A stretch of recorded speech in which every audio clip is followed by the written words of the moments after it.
So you were telling me about some of your first memories. My first memories is I was about 3.5 years old, and we were behind the Russian lines, and my mother would make the homebrew, the vodka for the Russians. And they would come in at 6 o'clock in the morning, and they wanted their vodka. So I still remember the soldiers coming in there with their round magazines on the machine guns, and they wanted their vodka. So, but they were afraid that my mom would poison it or whatever, so my dad had to drink the first glass. And they would pour about 4 ounces in a glass, no ice. They don't know how to make ice cubes yet. So it's just straight, and so he was kind of happy. And they would take him and the horses in the wagon out in the fields where they took the sugar beets that she had made and potatoes that she had made the vodka out of, and cleaned them, chopped them, fermented them, and so every night she could make more homebrew. How long did it take to make a homebrew batch? It would take fermenting about 2 days, and then she would cook it, would distill it in one night. No, the Russians were your enemies. Were you afraid? Was your mom afraid? No, we weren't afraid because my dad could speak perfect Russian, and yes, he was no one to fool around with. Now, how did your father learn Russian? Well, he was born in the Ukraine, Okay. so which was Russia, Right. and he was a soldier in the First World War, and ended up in Siberia because Germans were fighting against Germans. Oh, yeah. So anyway, that's where he learned Russian, and that saved us an awful lot of grief and starvations, and just It was something you could trade. You could. yes, It gave you a leg up. yes. So and then we lived in actually Poland at that time. I was the youngest of 7. Now, how old are you at this time? I was 3.5. Okay. I'm the youngest of 7. 6 boys and 1 girl. My oldest brother I never met. He was killed on the Russian front. The second oldest, I still see his picture.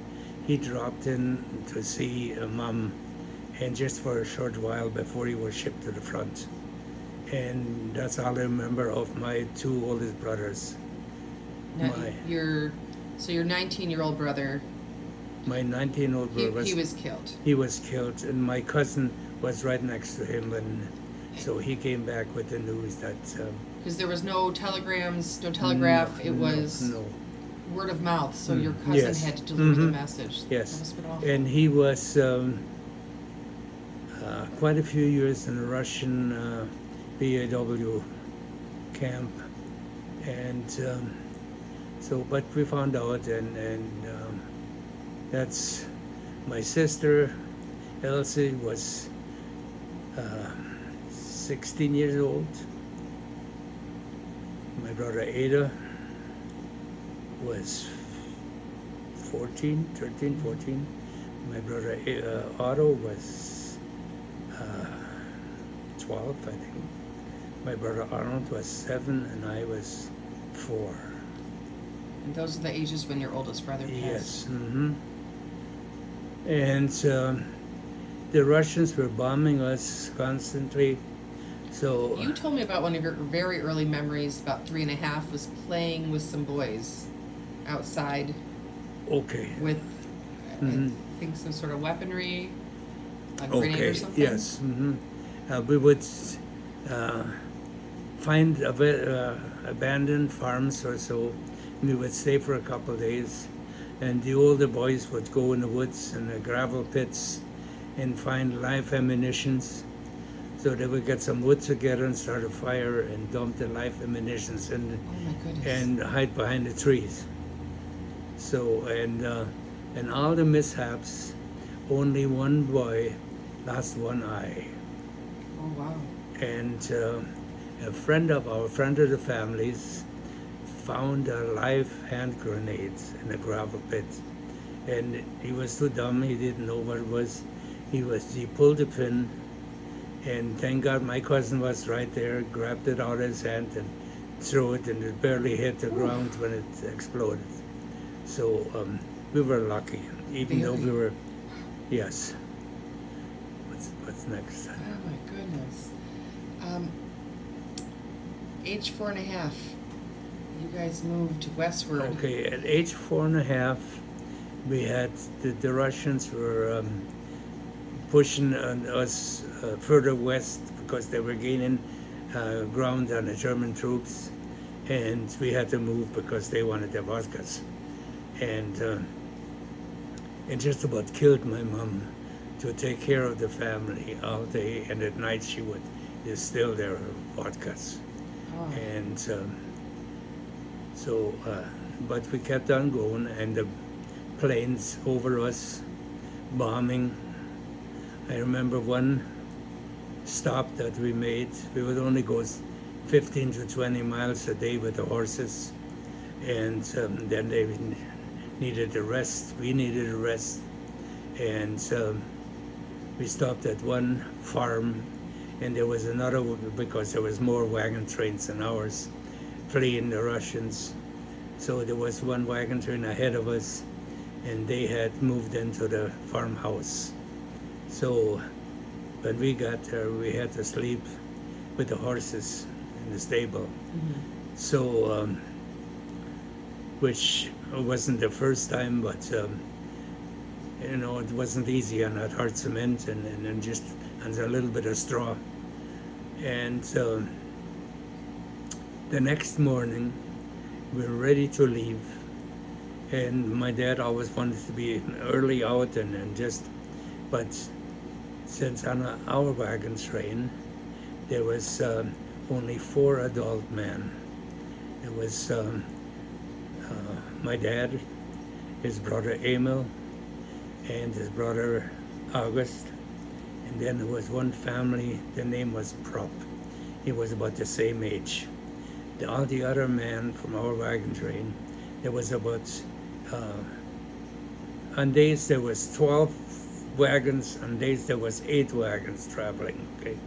So teenagers were handling the horses, and of course we're in a wooded area, and the other wagon train took off, and one of the teenage boys couldn't handle the horses good enough, and he broke the tongue on a wagon.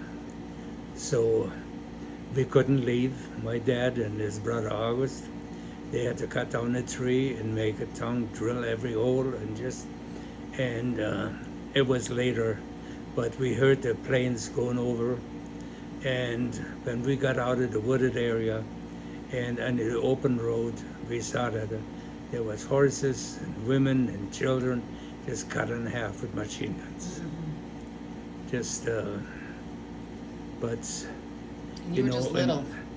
And a young boy that is my age, and by the way, I'm dyslexic, so whatever I see and hear sticks in my mind. So So you were 4.5, and you witnessed yes. Mm-hmm. just a massacre. And well, we made it further and further, and when we got to Germany, to West Germany, well, first of all, I have to tell you, we tried to get across from the east to the west, and the parents and the other people in the group, they got their money together and paid a guy to smuggle us across. Oh, wow. So it didn't work. They were waiting for us, and they beat up the man, and we were going back, and my dad got together with the others, and he says, "Tonight we're taking off." So we had to cross a swamp,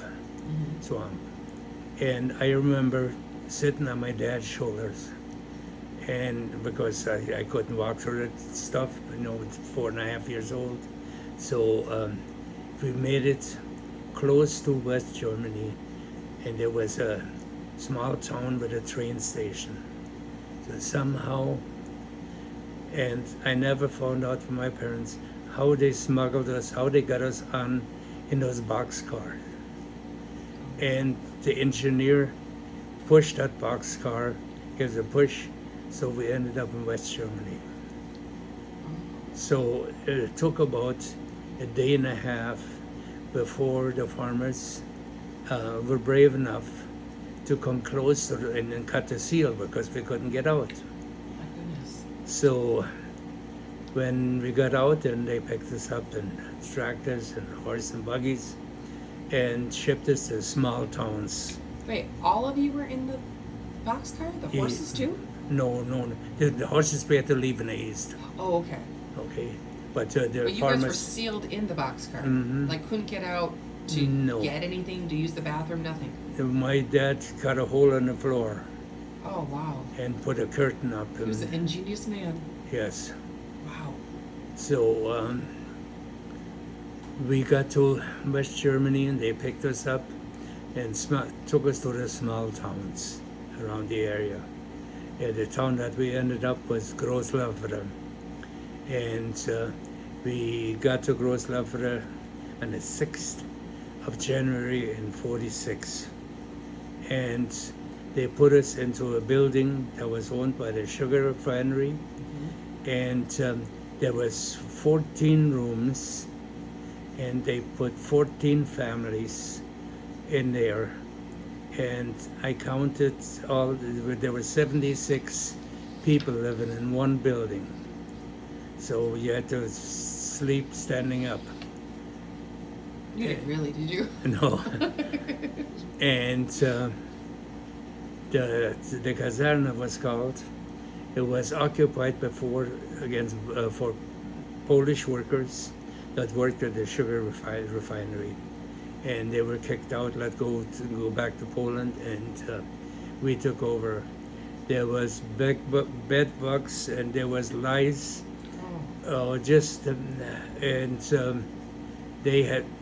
We had to move out for 3 days. They had to fumigate the whole building, so before we got back in there. And in 1948, in April, I was barely 15 years old. I'm born March 1941. So the schools were so overcrowded because the town itself, Großlaufere, before we moved from the east, had about 2,600 people. And when we moved in there, in all of them, there was over 4,000.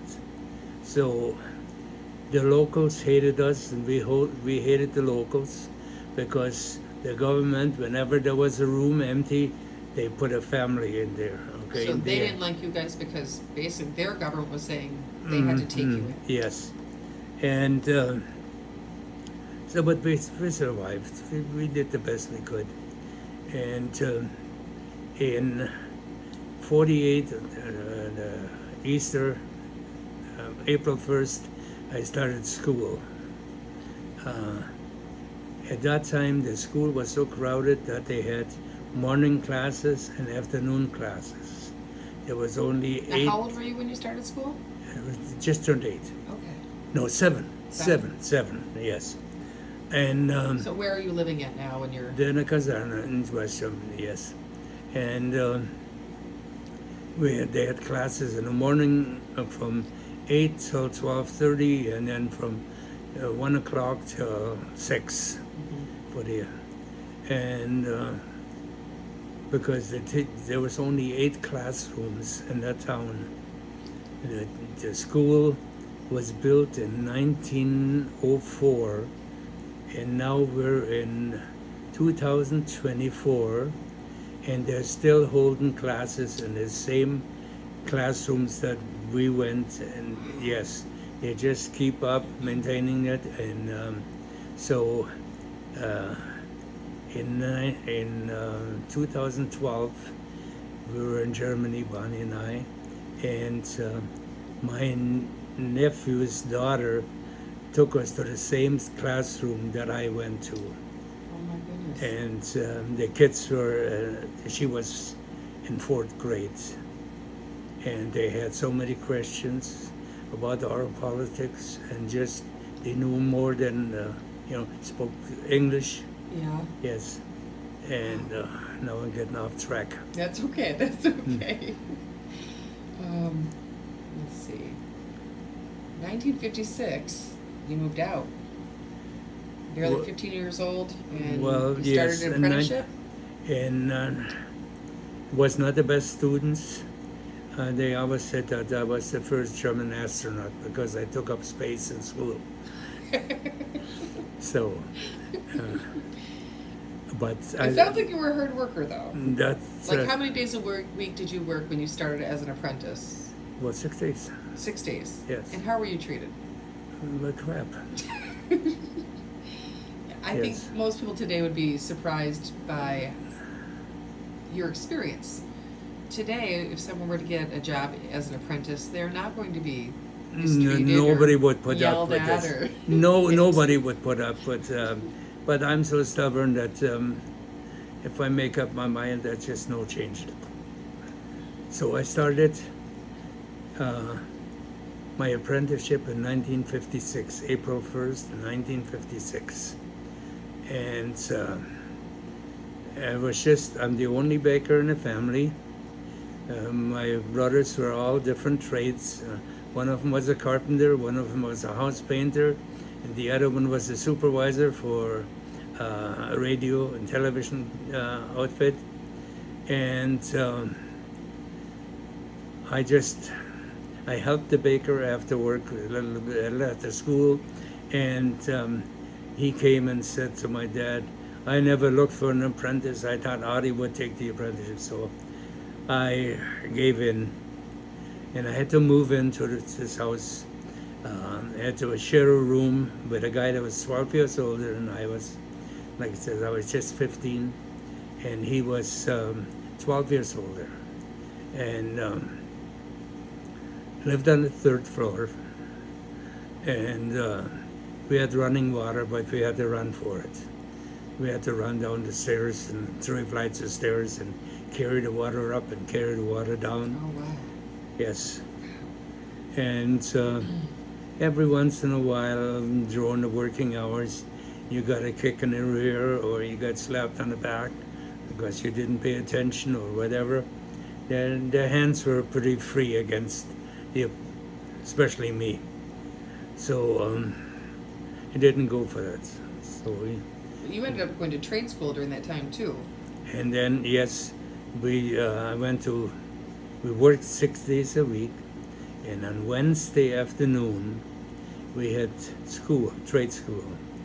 The trade school was 9 miles from the town that I lived in, and he made me work till noon, till 12, and he says, go upstairs, wash up, change clothes, and you have to go to trade school.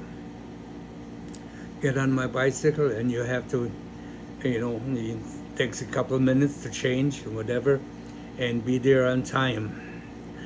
Tell you didn't have time to sweat while you were pedaling. And those are bikes with just one gear, not 15 speed. Yeah, I do remember those bikes. Those were Yes. hard. So, and the school went till 6:15, and then the boss wanted me to right after school to come back to set the sourdough for the next day. Okay, but I signed up And what time would you have to show up the next morning? 4. Wow, 4 a.m.? Yes. This is why I hate child labor laws now. Yeah, I know. My goodness. Wow, how much did you make doing that? I made $5 a week. Wow. $5 a week, yes.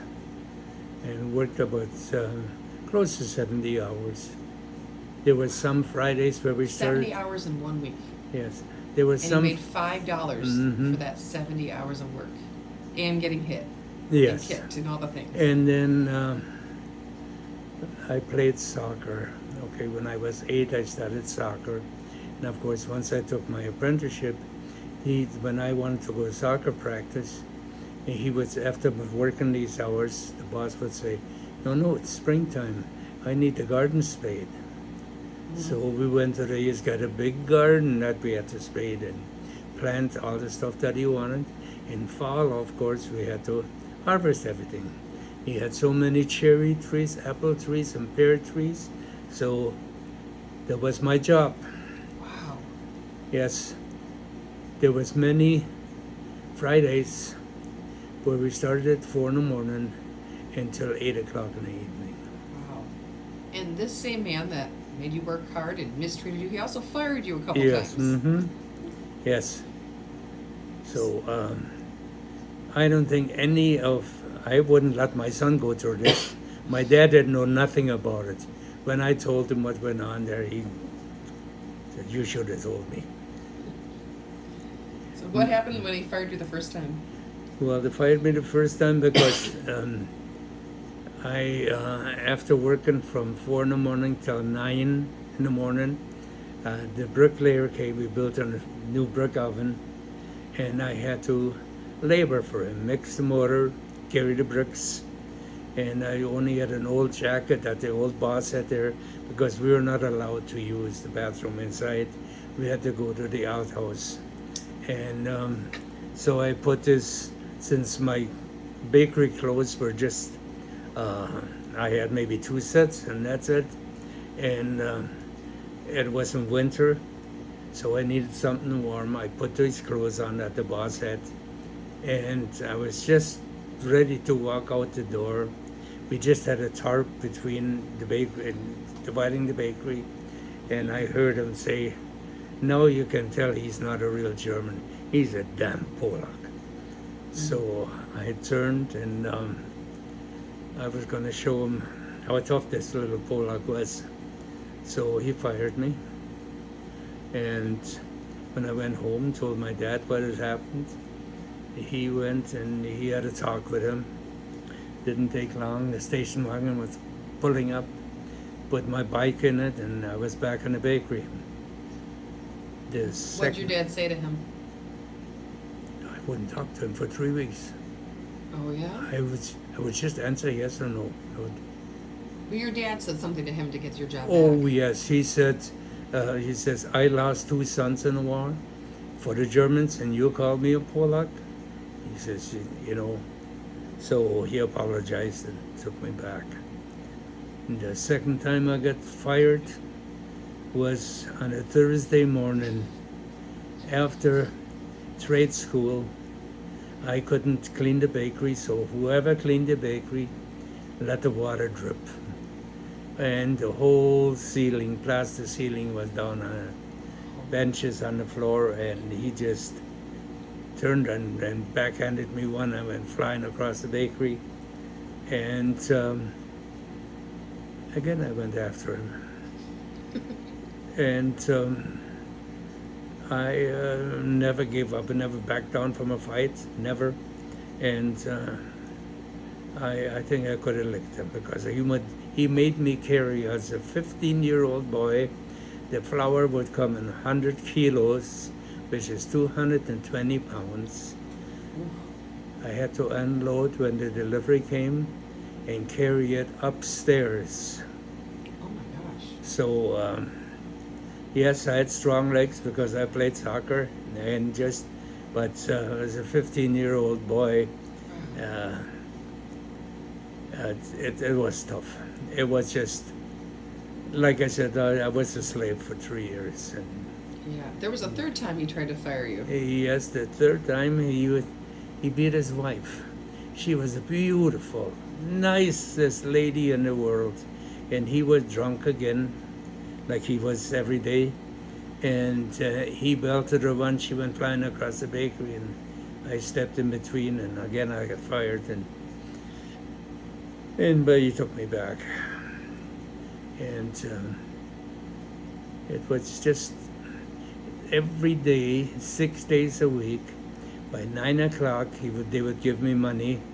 I would go and get beer, 4 bottles of beer, and a half liter with the wire closes, and then walked in. And there was 4 of us in the bakery.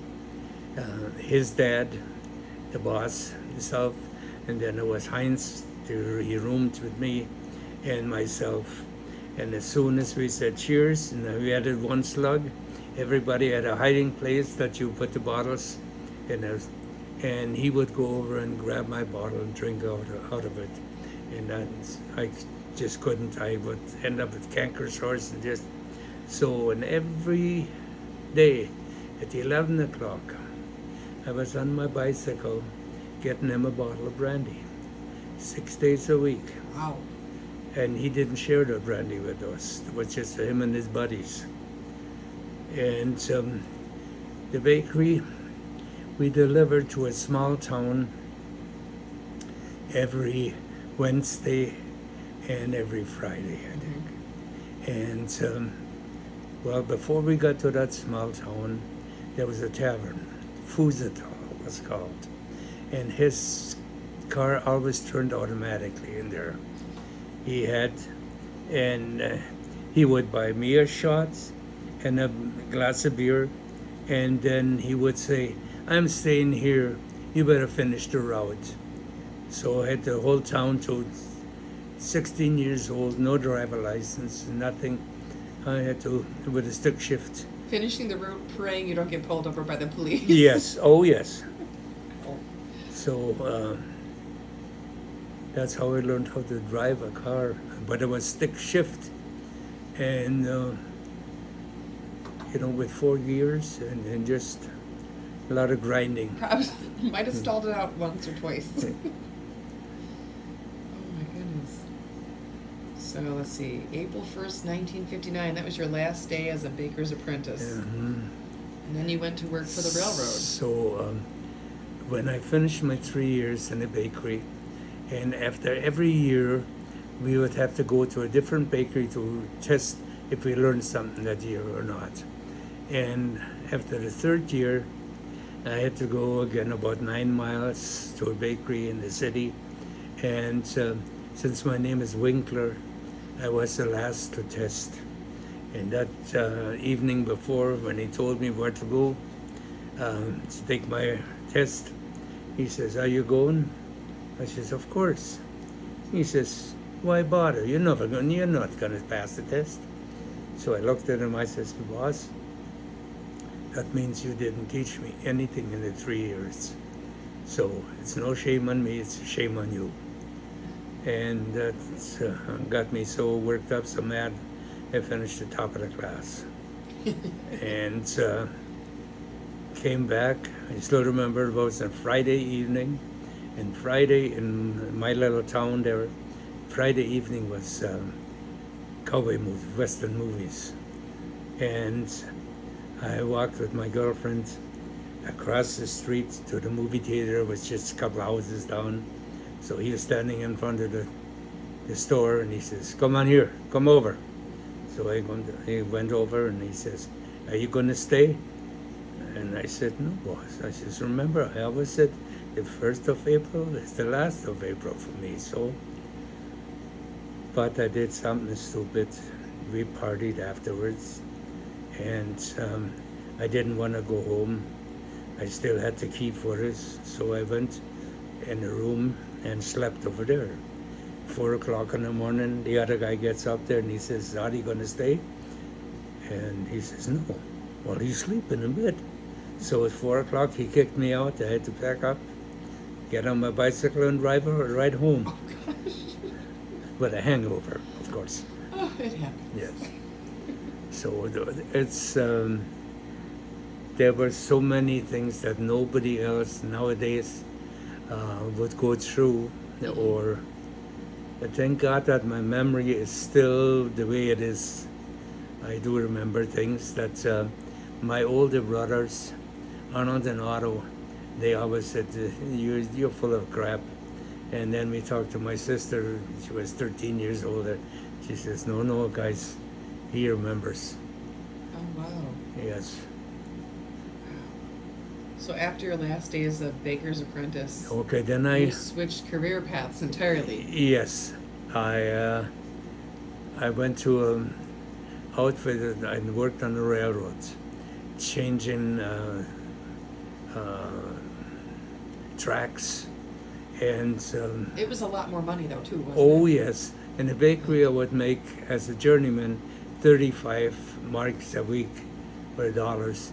And on the railroads, we were getting 95. Ooh, that's a big Yes. jump. Mm-hmm. That was So nice. I worked there till July the 4th and made good money because I was working on my papers to move to Canada. I had a brother, Otto, in Canada, and I was going to go and see him. When the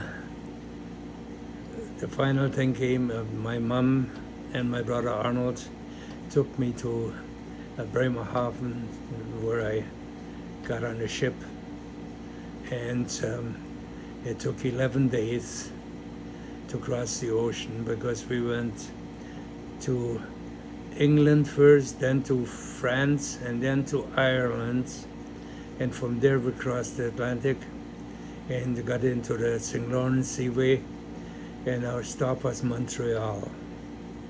So we arrived in Montreal on the 17th of July, and they fed us breakfast on the ship, and then put us on buses and shipped us to the train stations. Now, I was told that my train ticket would be in Montreal, and it wasn't. It took too long for me to come over. They could only hold it with so many days.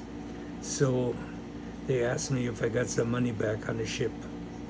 And I says, yes. They gave me $36.35, and they, no explanation.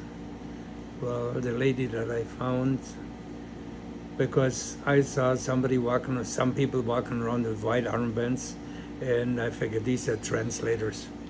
So sure enough, it was an elderly lady, and she was very nice to me, and she explained that that $35 and the 35 cents was for the train ticket from Montreal to Winnipeg. So, but then she says, there's two trains in Canada. There's the Canadian National and the Canadian Pacific. The Canadian National is the old one. The Canadian Pacific is the newer one. The old one, you sit on wooden benches. Can you imagine 48 hours sitting on a wooden bench? The train shaking like they do. So she says, in the Canadian Pacific has upholstered seats, and you can recline a bit. So if you're traveling in summer, 48 hours, and being from Germany, whenever you travel, you get dressed up. I wore a wool suit, wool socks, and the air conditioning was not in the oven. So, but made it, and I met a friend on the ship, and he was going to Calgary, Alberta. Took the same train, and we sat together in the Canadian Pacific. You have a dining room with a porter with menus and a piece of paper that you'll copy whatever you want. So we copied something, and I don't know what it was to this day, but we couldn't eat it. So the porter came and took it back again, and he brought us the menu, and I looked, and there's hamburger steak. Hamburg is a city in Germany. I don't know what a steak is. Never had a steak before, but we copied it down, and it was a hamburger patty and mashed potatoes and gravy and a vegetable on the side and a little bun. So we had it that night at 11 o'clock. And the next morning for breakfast, we had hamburger steak. For lunch, we had hamburger steak. For dinner, we had hamburger steak. And if there was a snack, we had hamburger steak again. So for 48 hours. So when I got to Winnipeg, my brother was waiting at the wrong train station. He was waiting at the National, and I came with the Pacific. So we arrived in Winnipeg at 10 o'clock at night, and I'm looking around. It's 12 o'clock, and I don't see my brother. So there was taxis. I called a taxi and showed him the address that I had, and he took me for a wild ride, really wild. And I was just watching the meter clicking away. I had $20 in my pocket. That's all I had to my name, and it was running up to $16.35 before he pulled up to my brother's apartment. So I gave him the $20 and he was going to take off, but I put my hand right in front of him. I needed some money. So another thing, I forgot this. Now I got there, and my brother wasn't home. He was still waiting at the, okay? Oh, goodness. And he lived in a house with a German lady with her son. And I saw Audie Winkler on the doorbells, okay? But when I rang, she must have been afraid that at midnight, after midnight, a strange guy standing out there, Yes. she wouldn't. So there was a lawn chair.